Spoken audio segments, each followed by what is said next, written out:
Bueno, nosotros continuamos con la lección, en este caso sería la 9, pero es la parte 2 del curso, Gastando nuestras vidas radicalmente. Y para quienes nos acompañan por primera vez o no han podido seguir la serie, la semana pasada iniciamos con el tema Magnificando a Cristo de 8 a 5, una forma de referirse a magnificando a Cristo en nuestros trabajos, haciendo la aclaración de que por trabajo íbamos a entender todo lo relacionado con lo que sea nuestro deber en este momento. Es decir, si usted es estudiante, si usted ya se ha retirado, ya es pensionado, o en efecto usted está en esa época en que trabaja, ya sea en una oficina, en la casa, donde sea que el Señor lo haya colocado. Pero un breve repaso para entonces enfocarnos por qué es que estamos estudiando este tema. Si estamos con el entendido de que el propósito del hombre es glorificar a Dios, de que el hombre hallará su gozo, su felicidad cuando glorifica a Dios en su vida y quiera glorificar a Dios, esto es, contemplarlo tal cual Él es, porque nosotros no damos más gloria a Dios, Él ya es glorioso. Entendemos entonces que el creyente no está en un tiempo de paz, sino que está en un tiempo de guerra. Es decir, el Señor lo ha llamado a que sea un soldado para su causa. El que está en paz, lo que busca es evitar el conflicto, busca los pecados groseros para mantener una apariencia, pero el que está en guerra entiende que las preguntas que se hacen son otras. ¿Qué debo hacer para colaborar, para alcanzar la victoria en la causa? ¿Cuáles sacrificios son requeridos? Y esta guerra, si bien es espiritual, tiene repercusiones en el ámbito físico, que el éxito o el fracaso en esa guerra se verá, se reflejará. Y dos de las formas más claras en que un creyente demuestra dónde está su tesoro es la forma en que usa su tiempo y es la forma en la que usa su dinero.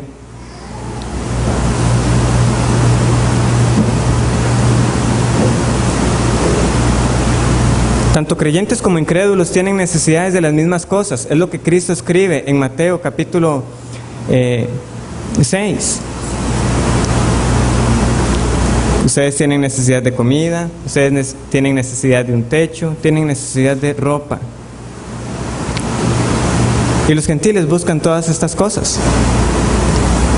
Nosotros también las buscamos, pero no son nuestra prioridad, no es el fin de nuestra vida que eso sea la razón por la cual nos movemos, sino que primeramente buscamos el reino de Dios. El Padre añadirá todo lo demás, porque el que nos ha dado su Hijo, ¿cómo no nos dará también juntamente todas las demás cosas? Él suplirá todo lo que haga falta para que nosotros podamos vivir para su gloria. Nosotros como hijos de luz estamos llamados a redimir el tiempo. Estamos ante una batalla contra la trivialidad, contra la banalidad.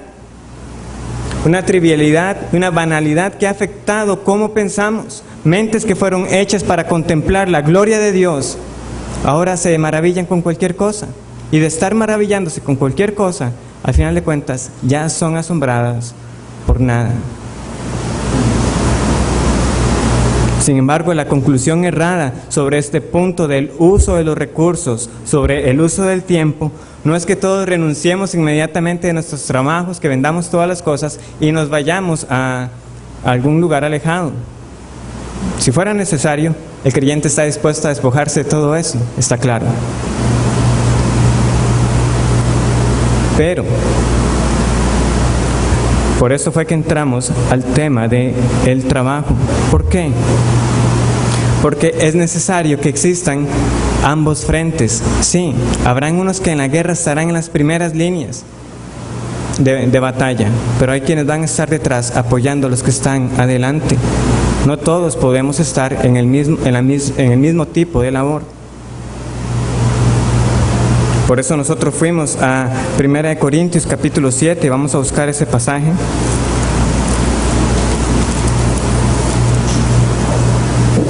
primera carta a los Corintios, capítulo 7.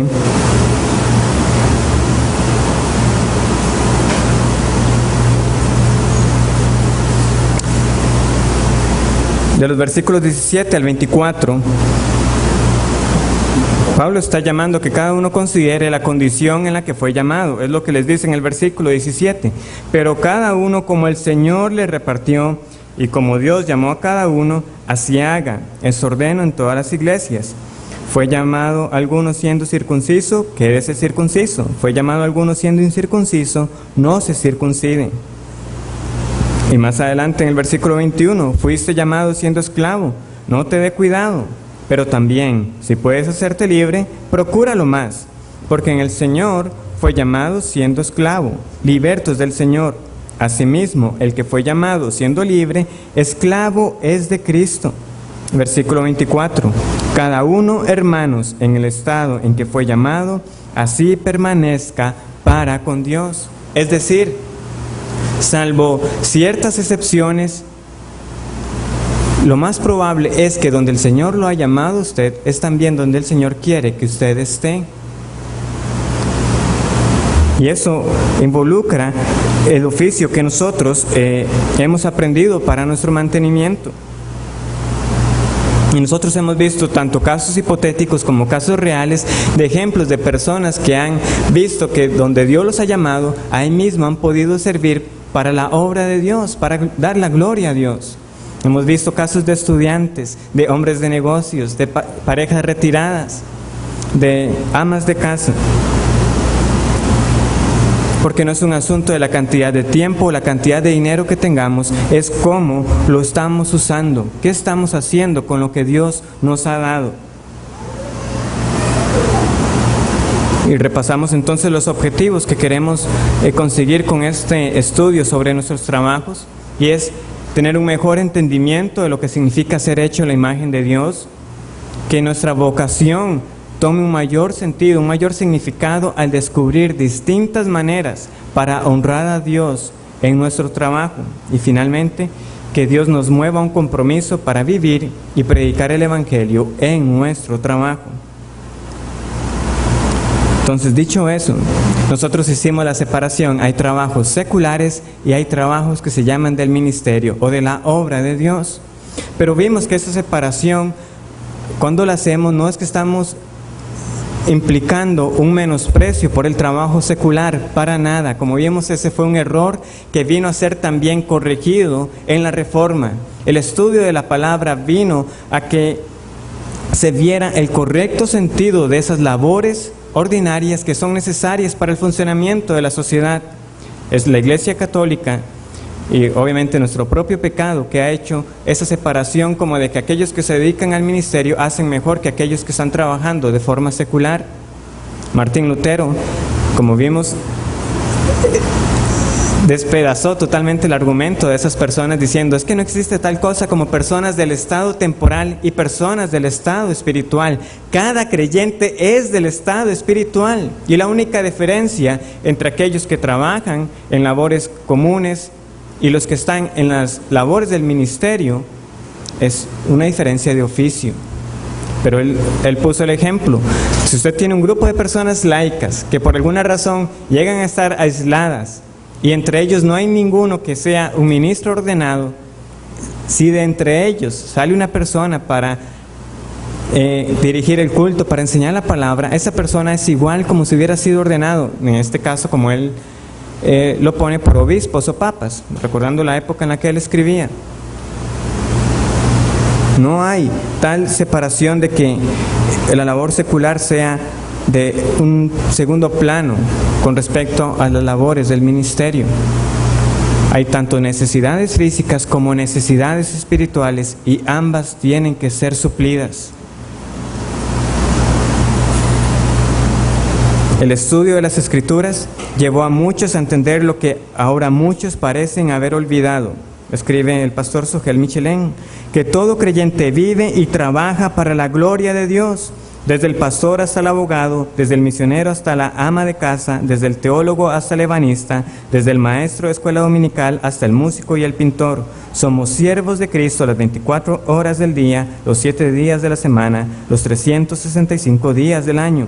Cada cosa que hacemos debemos hacerla para Él con el propósito de que su nombre sea glorificado.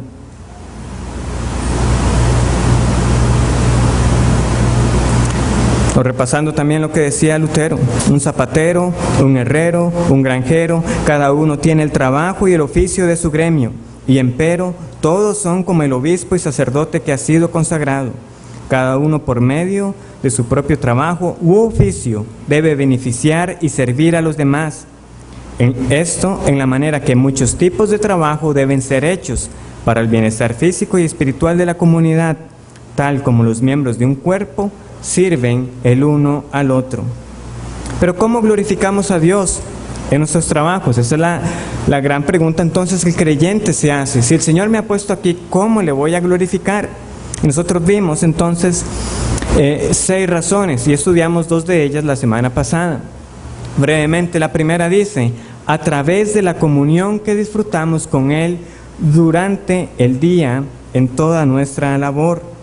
Es decir, ¿qué nos dice el versículo 24 de 1 de Corintios que hemos leído? Cada uno, hermanos, en el estado en que fue llamado, así permanezca para con Dios. El creyente no va a trabajar solamente, el creyente va a trabajar con Dios. Las personas salen a trabajar, nosotros salimos a trabajar con Dios. Eso debe cambiar la perspectiva en que nosotros valoramos el oficio que tenemos.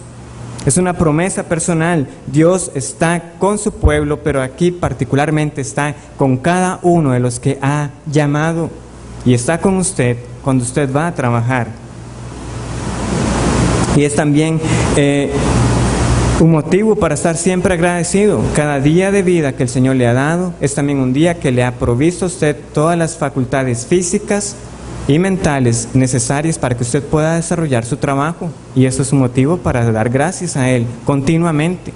Puede dar gracias cuando inicia el día y puede dar gracias cuando ha terminado el día también. Y también porque usted puede llevar las promesas al trabajo. ¿Está usted cansado? Él da fuerzas al cansado. ¿Está ansioso? Él nos dice, por nada estéis ansiosos o afanados, si no sean conocidas vuestras peticiones con toda acción de gracias. Nosotros podemos aplicar las promesas que Él nos ha dado también a nuestra labor. Esta comunión con Él durante el día de trabajo, hermanos, no es desperdiciar nuestras vidas para nada. En segundo lugar, por el gozo, la confianza y el diseño exaltante a Dios de nuestra creatividad y labor. ¿Qué era lo que queríamos decir con este punto? ¿En qué se diferencia lo que nosotros hacemos de lo que hacen los animales? Vayamos un momento a Job, capítulo 12.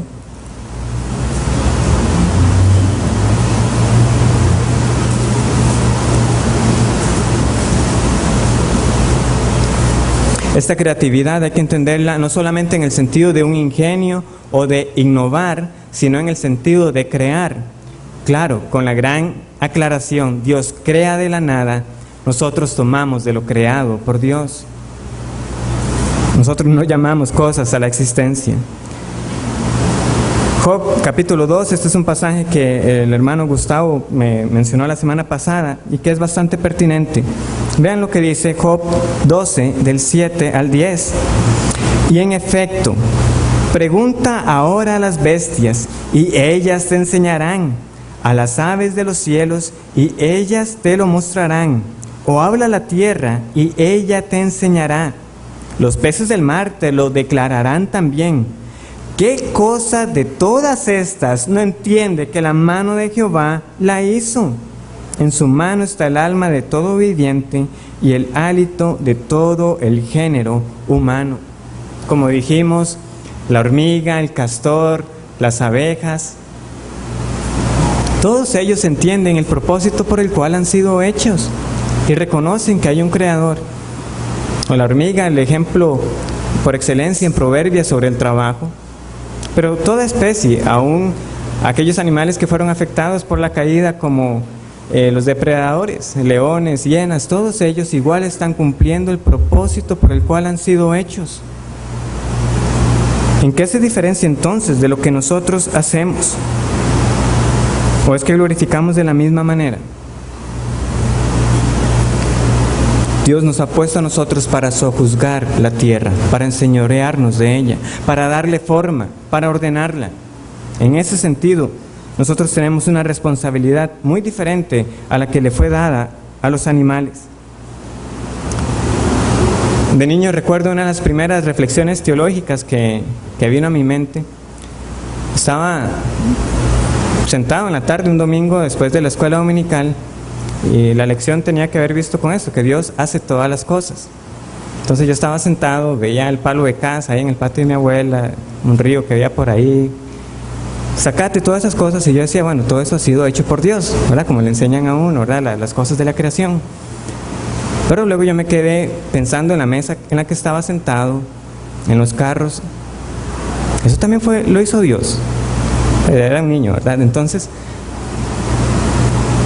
¿pero cómo funciona eso? ¿Será que Dios hace todos los carros y le aparecen a las personas? ¿O cómo es que las cosas aparecen hechas entonces? ¿Cuál es el propósito por el cual les comparto esto? ¿En qué sentido es que Dios hace todas las cosas? Que Él puede decir que las ha hecho.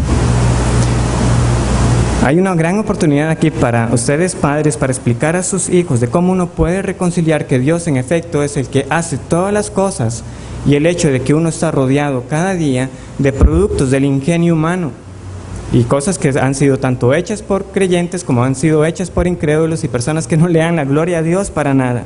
Estamos rodeados de muestras del ingenio humano. Nosotros, cada cosa que hacemos, nuestra intención es dirigir la atención a Dios, porque Él es el quien ha dado el ingenio para que usted haga las cosas. Claro, no es como el mundo se está moviendo ahora. Cada vez que se presenta un nuevo teléfono, un nuevo televisor, un nuevo automóvil, una nueva computadora, vean lo que nosotros hemos hecho, el producto de nuestra inteligencia, el más moderno, innovador, o como solía decir el pastor Steve en esta contradicción, el producto nuevo y mejorado. O sea, si es nuevo no puede ser mejorado, pero así es como el mundo vende y nosotros lo hemos hecho. Se dejan la gloria a sí mismos, no están buscando que las personas admiren al Creador que les ha dado ese entendimiento, pero nosotros no debemos participar de esa misma forma de el fruto de nuestro trabajo. Nosotros trabajamos para que las personas vean a Dios, de que puedan apreciar de que es Él quien nos ha dado las facultades mentales y las facultades físicas para hacerlo. Pero no, el hombre siempre quiere dejarse la gloria a él mismo. Y por eso están las patentes, para que quede escrito que yo fui el que lo inventé, que lo diseñé y demás. Claro, no estoy diciendo que no haya que dar un reconocimiento adecuado a las personas que hacen las cosas, pero lo que quede en evidencia de que las personas no están buscando que Dios sea reconocido en lo que ellos hacen. Y nosotros también, a diferencia de los animales, tomamos decisiones morales con nuestro trabajo, es decir, intencionalmente podemos hacer que las personas no solamente admiren a Dios, sino que nosotros mismos, con lo que hacemos, podemos dar la honra a Dios o podemos no dar la honra a Dios. ¿Estamos haciendo bien nuestro trabajo? ¿O estamos siendo mediocres o perezosos?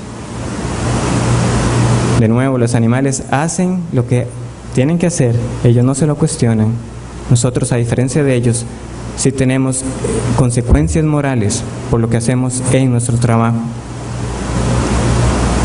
Y un tercer punto que quedó fuera la ocasión anterior es que además, ¿cómo podemos magnificar nosotros a Cristo con nuestro trabajo?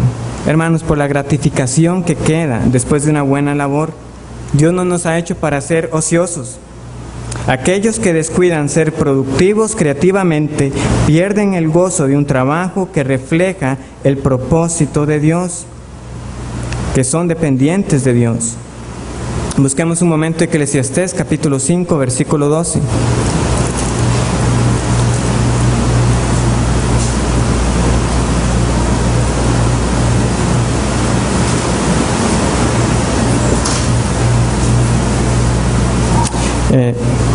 Sí. Eclesiastés capítulo 5, versículo 12. Dulce es el sueño del trabajador, coma mucho, coma poco, pero al rico no le deja dormir la abundancia. Dulce es el sueño del trabajador. Hay una gratificación, hay una recompensa en ese trabajo que uno puede reconocer. De nuevo, ha sido Dios quien lo ha provisto. Y al fin del día, usted puede dar gracias a Dios por ello. Y también, si nosotros reconocemos de que hay un propósito de Dios en el trabajo, que nosotros no debemos estar ociosos, también nosotros debemos procurar que otras personas no estén ociosas. ¿Hay alguien necesitando trabajo? Yo voy a ayudar para que tenga un trabajo. No es solamente porque sea un problema económico, es que primeramente es un problema teológico. Si nosotros reconocemos que Dios nos ha puesto para trabajar, de que eso no es un castigo, de que eso no es la maldición, si nosotros vemos a alguien que está necesitando un trabajo, nosotros vamos a procurar que tenga un trabajo. ¿Por qué? Porque hemos sido creados para dar uso a las virtudes que nos han sido dadas, para ponerlas a trabajar de forma útil, creativa, gozosa y de una forma que exalte a Dios. Ahora, el tercer gran punto, ¿cómo magnificamos a Cristo con nuestro trabajo? Cuando nosotros decoramos el Evangelio al hacer bien nuestro trabajo. Vayamos un momento a Tito, capítulo 2, versículos 9 y 10.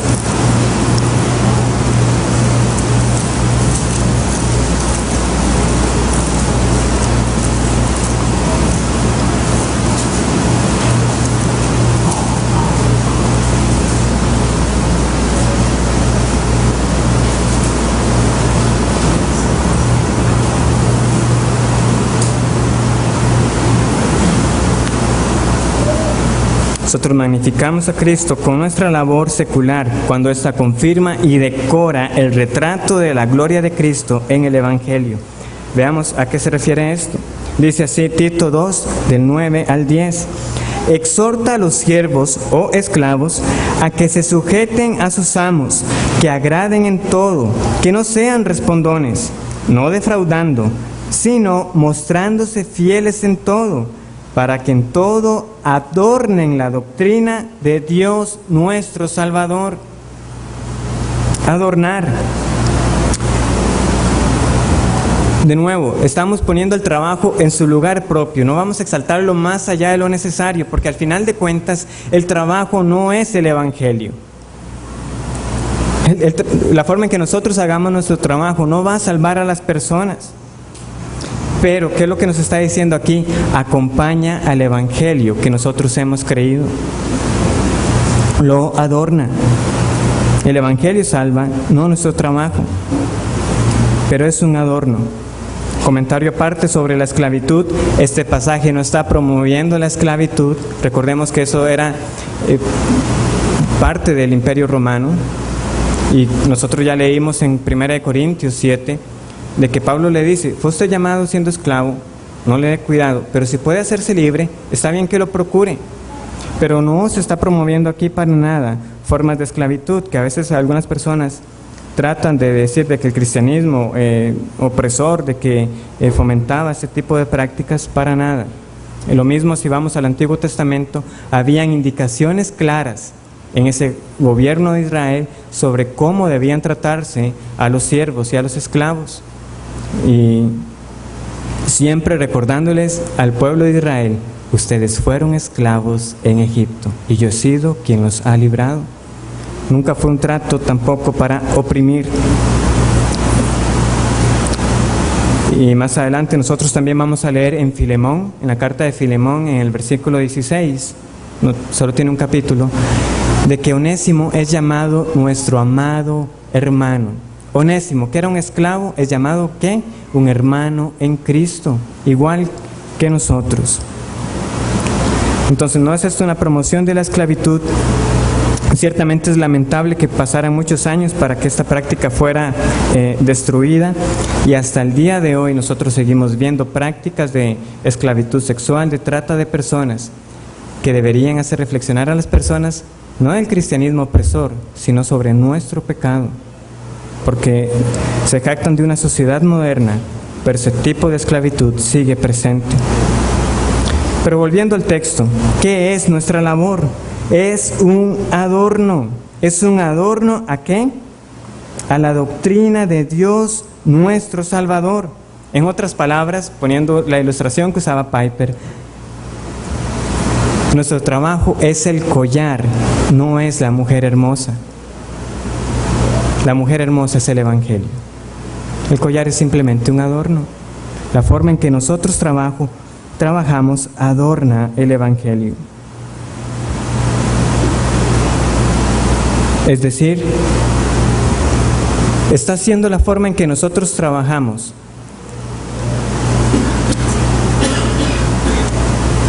Está haciendo que las personas vean lo atractivo del Evangelio, o más bien está menoscabando lo atractivo del Evangelio.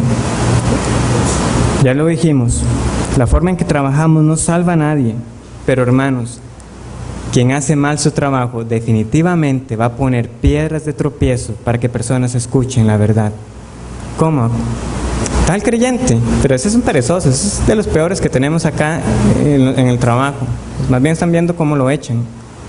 Eso es una ofensa, es una afrenta para aquel que profesa el Evangelio del Señor Jesucristo. En ese sentido, hacer bien nuestra labor es un adorno, pero hacerla mal definitivamente pone tropiezos. ¿Estamos nosotros reconociendo eso cuando hacemos nuestra labor? Nosotros lo hacemos para el Señor, pero al hacerlo mal no solamente le estamos desobedeciendo, estamos poniendo un obstáculo a la verdad.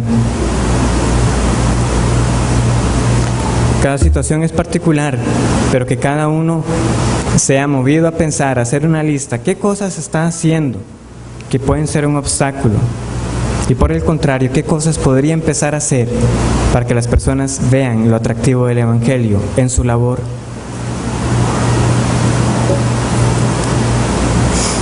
Este punto sobre el tropiezo se amplía en 1 Tesalonicenses, lo vamos a buscar.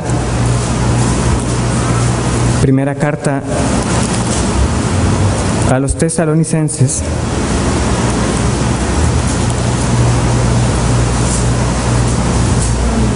Capítulo 4, versículos del 9 al 12.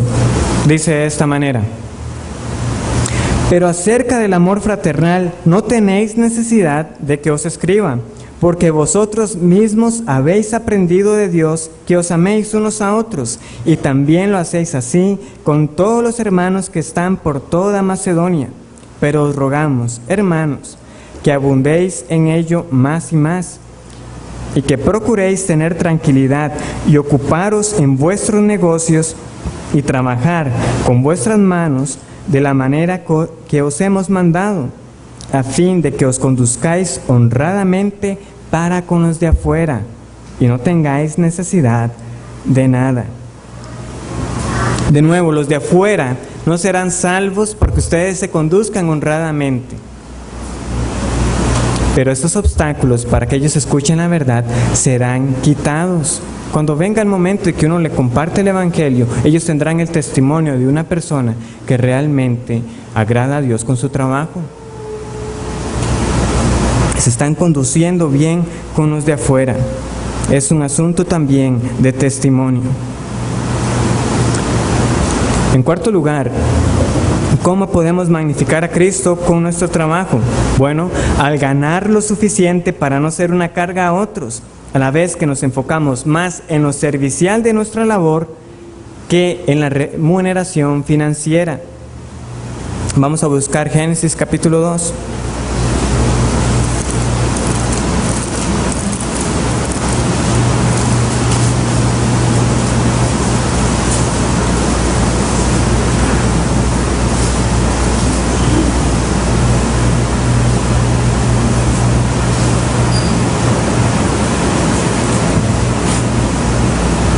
Dice el versículo 4, Génesis 2, 4 en adelante.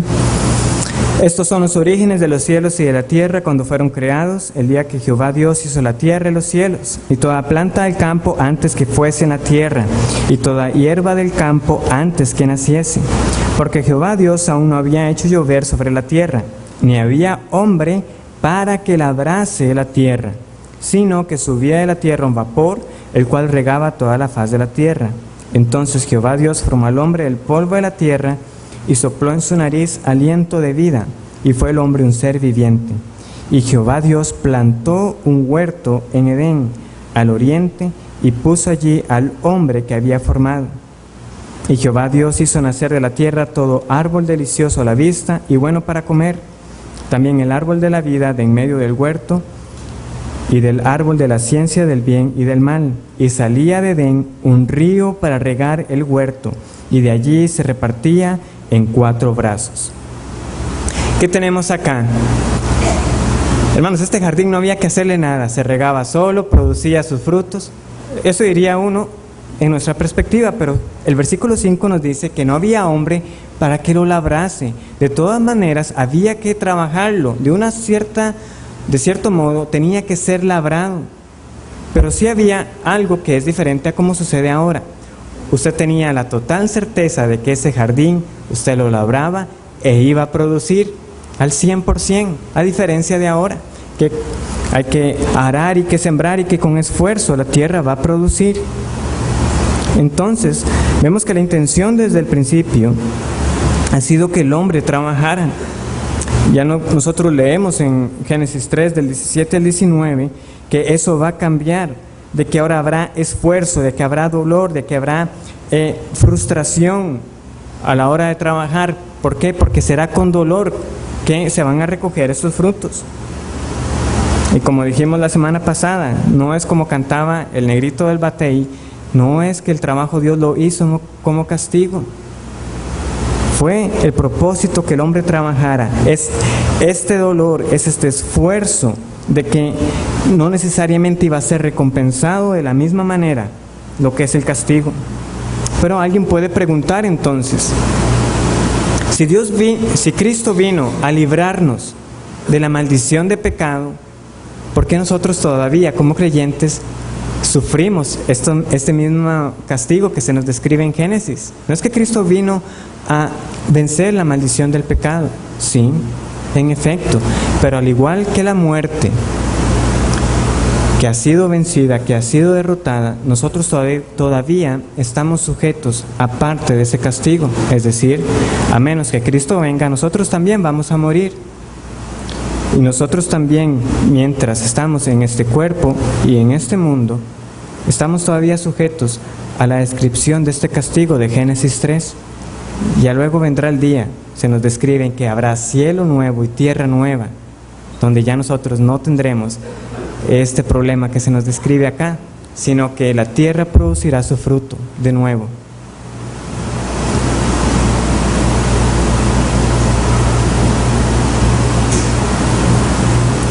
Entonces, el paraíso no es aquí, y mientras llega, cada persona que está físicamente capacitada debe trabajar con diligencia para su propio pan. Es lo que se nos dice, ¿verdad?, en el versículo 19 de Génesis 3, con el sudor de tu rostro comerás el pan hasta que vuelvas a la tierra. Entonces nosotros estamos mandados a trabajar por nuestro sostenimiento. Otro pasaje que lo hace claro, segunda de Tesalonicenses, capítulo 3, versículos del 10 al 12. Llama la atención cómo en las 2 cartas Pablo tuvo que tocar este asunto con los hermanos de Tesalónica. ¿Y qué les dice él en la segunda carta? Segunda de Tesalonicenses, capítulo 3, de los versículos 10 al 12. Porque también cuando estábamos con vosotros os ordenábamos esto: si alguno no quiere trabajar, tampoco coma, porque oímos que algunos de entre vosotros andan desordenadamente, no trabajando en nada, sino entremetiéndose en lo ajeno. A los tales mandamos y exhortamos por nuestro Señor Jesucristo, que trabajando sosegadamente coman su propio pan. Entonces, ¿cómo magnificamos a Cristo cuando nosotros ganamos nuestro sustento, cuando nosotros ganamos el pan diario? En primer lugar, al obedecerle, porque es un mandato del Señor. Y cuando nosotros entonces trabajamos con diligencia por nuestro sustento, estamos honrando la autoridad de Dios. Ligado al punto anterior que ya vimos, nosotros estamos quitando obstáculos al Evangelio. ¿Por qué?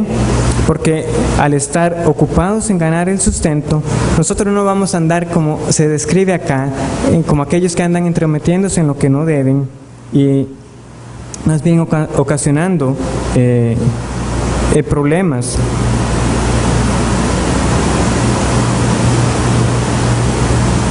Y haciendo a otros pecar por causa de este entremeterse en lo ajeno. Si es que existe tal cosa, un creyente que no es productivo, un creyente ocioso contradice a Dios y al Dios que lo ha creado, un Dios que tiene un propósito en todo lo que hace y que ha tenido un propósito también para nuestras vidas. Y eso sí es vidas. Y también, como leemos en el versículo 13, aquí mismo dice, y vosotros, hermanos, no os canséis de hacer bien. Es decir, cuando nosotros dejamos de enfocarnos en cuánto podemos ganar y más bien nos enfocamos en lo servicial, en el beneficio que esta labor produce para los demás hermanos, nosotros estamos magnificando a Cristo. Porque no es nuestro interés amasar grandes fortunas, sino tener lo necesario para nuestro sustento y, como vamos a ver más adelante, para poder también ayudar a otros. Recordemos las palabras de Cristo en Juan 6:27.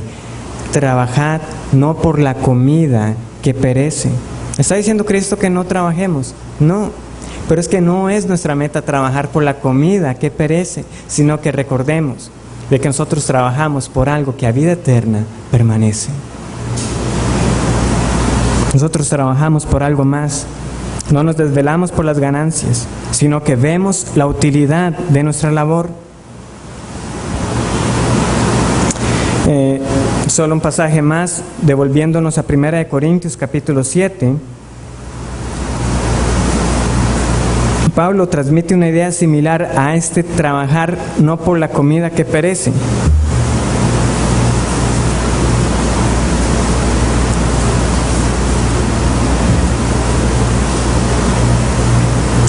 Dicen los versículos 30 y 31.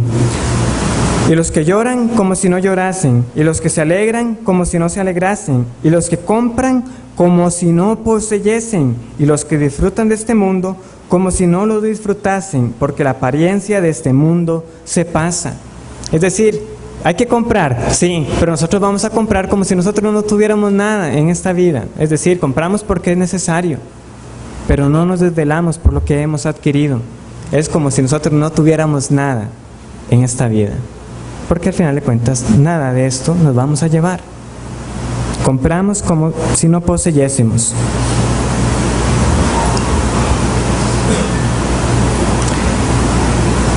Entonces, en quinto lugar, lo que les adelantaba, nosotros magnificamos a Cristo en nuestro trabajo secular al ganar dinero con el deseo de usarlo para que otros hallen su gozo en Dios.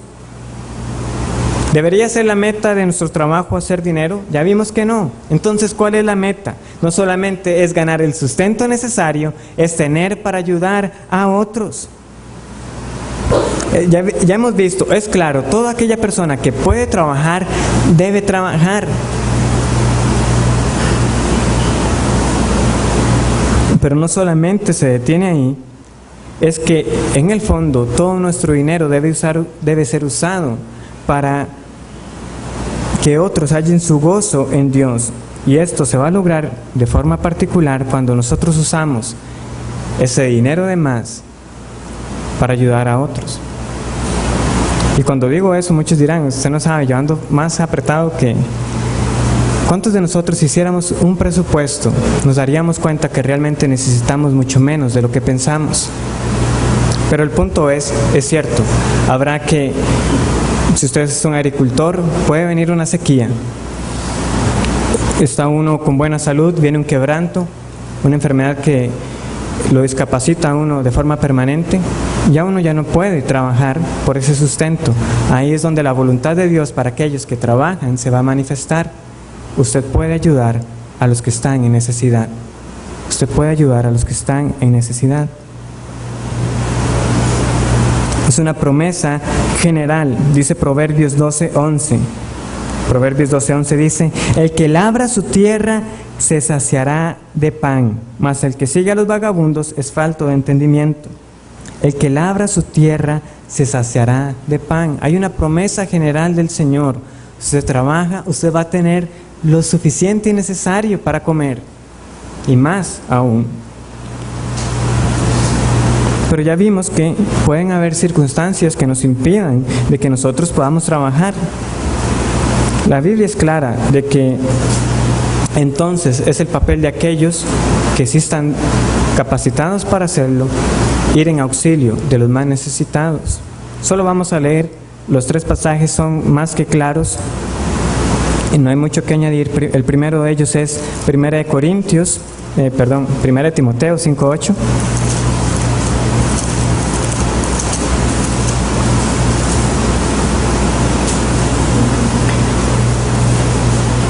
Primera de Timoteo 5:8 dice: porque si alguno no provee para los suyos y mayormente para los de su casa, ha negado la fe y es peor que un incrédulo.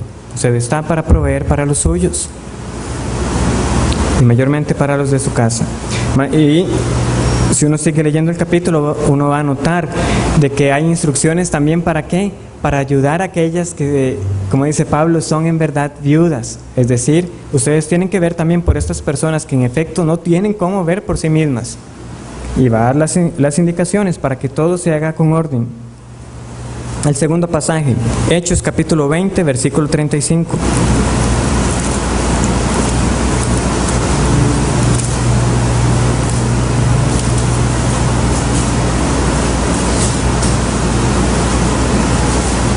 Hechos 20:35 dice, esto es Pablo hablando: en todo os he enseñado que, trabajando así, se debe ayudar a los necesitados y recordar las palabras del Señor Jesús, que dijo: más bienaventurado es dar que recibir. Y el tercer pasaje, otro también conocido, Efesios capítulo 4, versículo 28.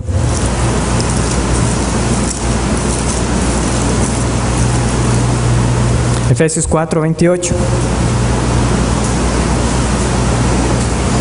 El que hurtaba, no hurte más, sino trabaje, haciendo con sus manos lo que es bueno, para que tenga que compartir con el que padece necesidad.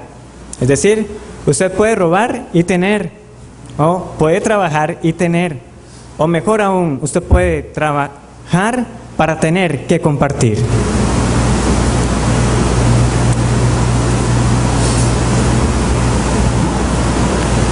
Y por último, ¿cómo magnificamos nosotros a Cristo en nuestro trabajo?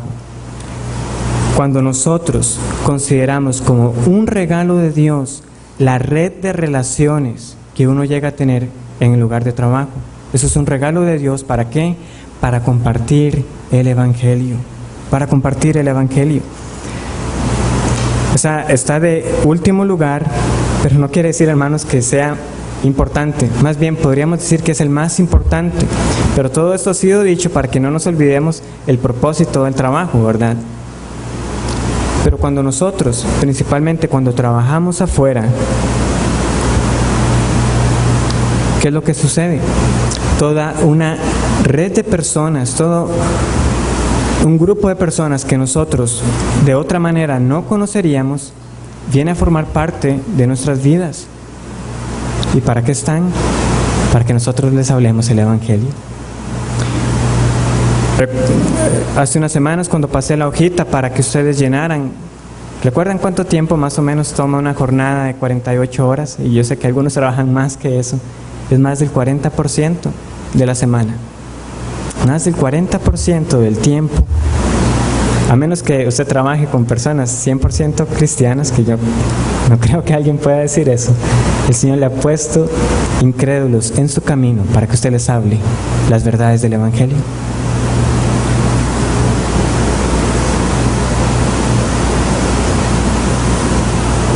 Porque lo dijimos, hacer bien nuestro trabajo es un adorno, pero en última instancia lo que estas personas necesitan es escuchar el Evangelio hablado. Porque el Evangelio es el poder de Dios para salvación, porque la fe viene por el oír y el oír por la palabra de Dios. Y porque nosotros hemos sido puestos para anunciar las virtudes de aquel que nos llamó de las tinieblas a su luz admirable.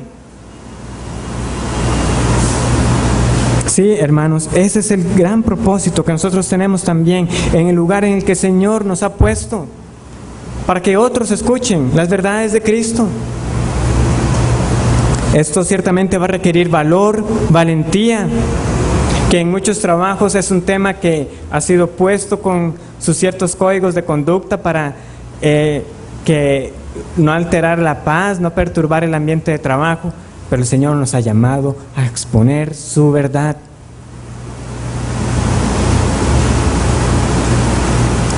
Finalmente, considerando esto de las misiones que va a ser con el tema que estaremos cerrando este curso. Recuerdan en particular de los testimonios que yo les compartí, el de Jamie, la que era ama de casa, que ella dijo que fue a Guatemala no porque tuviera necesariamente una pasión por el pueblo de Guatemala, sino que estaba siendo obediente al mandato del Señor, y ella fue y viajó, y eso que trabajaba a medio tiempo. O el caso de Jeff, el hombre de negocios, que se conjuntó con otros hombres que también ganaban su dinero para, en cambio, enfocarlo a proveer de agua potable a muchas comunidades. El Señor no necesariamente está llamando que a cada uno sea misionero con el nombre tal de misionero. Pero sí hay una pregunta que podemos hacernos con la labor que nosotros realizamos. ¿Podría hacer usted ese mismo trabajo en otra parte del mundo? Eso mismo que usted sabe hacer, ¿lo podría hacer en otra parte del mundo? ¿Por qué tiene que ser necesariamente en Costa Rica, donde usted ponga esos talentos, ese oficio a trabajar? Para muchos, el moverse a las misiones no será moverse de un trabajo a otro, será hacer ese trabajo en otra parte que ha sido menos alcanzada a las verdades del Evangelio. El tiempo ya se ha acabado, pero es una modalidad de trabajo. No voy a entrar en los detalles porque tampoco conozco de fondo cómo es que algunos ministerios que preparan misioneros funcionan. Pero algunos de ellos esto es lo que hacen: preparan a una persona con un oficio para que vaya a desarrollar ese oficio en otra parte. Los que tuvieron la oportunidad de conocer a Mónica Araya, que murió hace unos años, ella llegó a Uzbekistán justamente como una profesora de español. Ella no dijo que era misionera, no la iban a dejar entrar nunca. Ella llegó a dar clases de español, pero ese fue el vehículo para entrar a ese lugar y poder trabajar ahí. Y de esta manera, ¿qué? Cumplir los 6 puntos que hemos visto anteriormente. Trabajar para la gloria de Dios. Que el Señor les bendiga, hermanos.